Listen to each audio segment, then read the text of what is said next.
Now, is this going to be a pop type music or a street music?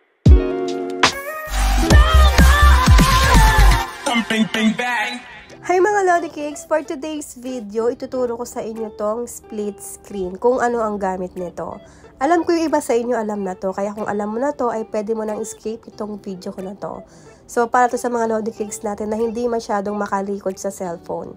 So, itong split screen na tinatawag mga Lodi Cakes ay pwede nyo itong magamit kung gusto nyo mag-multitask sa inyong cellphone. So, dito sa split screen, pwede kayo makapagbukas ng dalawang application sa isang cellphone lang. So, ayan, kung gusto nyo mag-multitask, manood ng YouTube habang nag-Facebook ay pwedeng-pwede dahil sa split screen. So, papakita ko sa inyo kung paano siya ginagamit. So, dito sa Android phone nyo ay kailangan nyo munang i-open yung mga application para mapunta siya sa recent tabs. So, itong Facebook i-open ko. And then, itong Messenger din. Tapos, open ko din yung YouTube.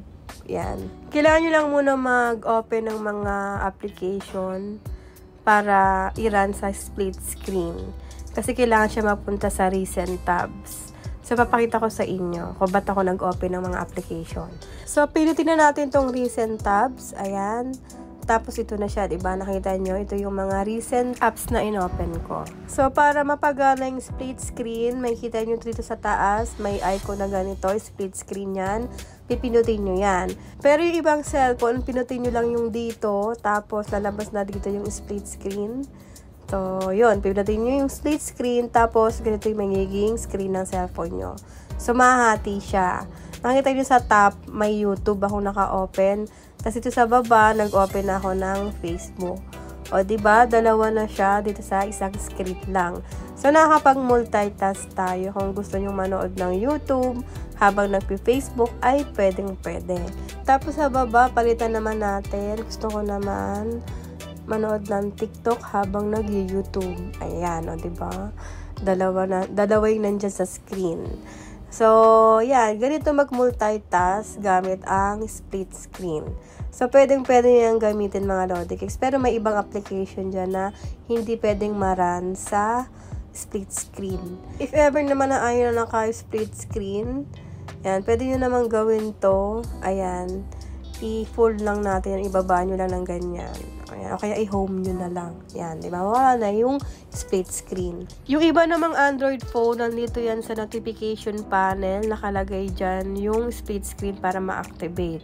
Pero kung wala talagang split screen sa inyong cellphone, pwede yung ma-download sa Play Store. Ito, split screen dual window. So, pagka-install ninyo, open nyo yung application. Tapos, pag-open nyo nito, ito yung makikita nyo. I-X nyo lang to. Ayan, para walang bayad. Tapos, dito sa baba, next nyo lang, and then done. Tapos, ito, enable service nyo, pipinutin nyo to, and then toggle on nyo to. Tapos, i-back nyo lang. Tapos, pagka-enable service nyo dito, i-check nyo to kay agree, and then allow. Tapos, itong split screen, pipindutin nyo. And then, ito, use service nyo, i-on nyo lang to. Toggle on, and then allow nyo ulit. Tapos, pagka-allow nyo, i-back nyo. And then, ito makikita nyo, naka-enable service na siya. Tapos, dito, meron ditong dual browser. Maganda ritong dual browser kasi ang gamit naman nito ay makapag-open kayo ng dalawang browser in one screen. Ayan o. Naka-split screen din dito yung browser. Nakita nyo dalawa yung Google browser nyo dito in one screen. So, dito pwede kayo makapag-research, diba? Or may gusto kayong puntahan na website, kahit dalawa pa yan, pwedeng-pwede in one screen. Multitask malala ka dyan. So, ito naman yung gamit niyan. At ito, papakita ko pa sa inyo kung ano pa yung iba nyo pang pwedeng magawa dito sa application na to. So, dito, meron din ditong dual app shortcut. Yan. Pinutin natin yan. Tapos, dito, i-top up natin. So, dito select ka lang dito kung ano yung application na gusto mong ma-open. Naka automatic split screen na rin siya. So, dito sa baba naman ng screen, select ka lang dyan ng application. So, sa taas, Facebook, sa baba, TikTok. So, lagay ka dyan ng shortcut name. Lagay ko na lang dito ay Facebook. Ayan. Tapos, add nyo na. Tapos, pagka-add nyo, mapupunta na siya sa home screen. Ito, pakita ko sa inyo. So, tayong home screen, tapos ito na siya, oh. Pag binuksan natin to, itong Face Talk, sa taas ay Facebook, and then sa baba naman ng screen ay TikTok. O, diba? Ganyan. Naka-multitaskmatic yan. Sa taas, nagpe-Facebook ka. Sa baba, nagti-TikTok ka pa. O, diba? Dalawa na agad. Yun naman yung gamit nung shortcut na yon. So, if ever naman na gusto pong mag-add ng shortcut para sa split screen, ay ganun lang uli gagawin mo. Punta ka ulit dun sa application, and then dual app shortcut ka uli. Ayan, binutin mo yan.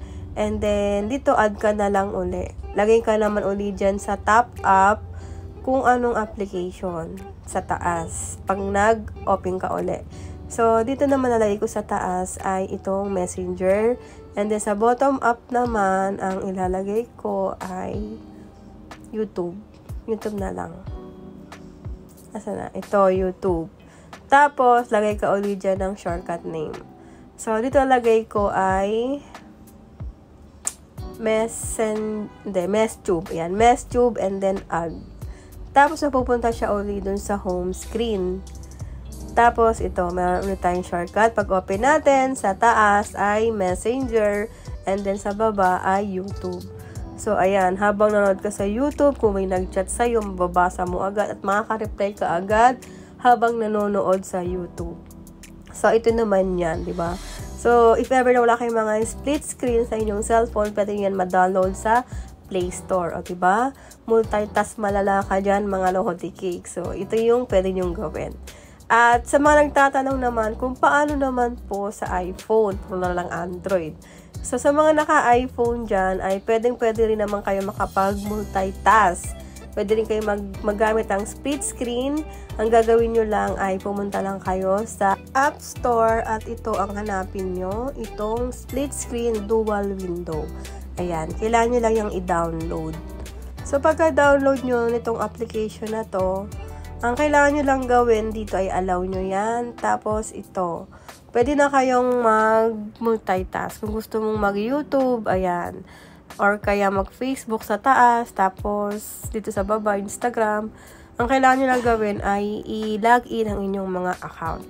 So, ganyan naman mag-multitask or mag-split screen sa iPhone. So, yun lang mga Lodi Cake. Sana nagustuhan nyo itong tinuro ko at kung nagustuhan nyo, please pa-like, pa-share nitong video ko na to. Thank you for watching and keep safe mga Lodi Cakes!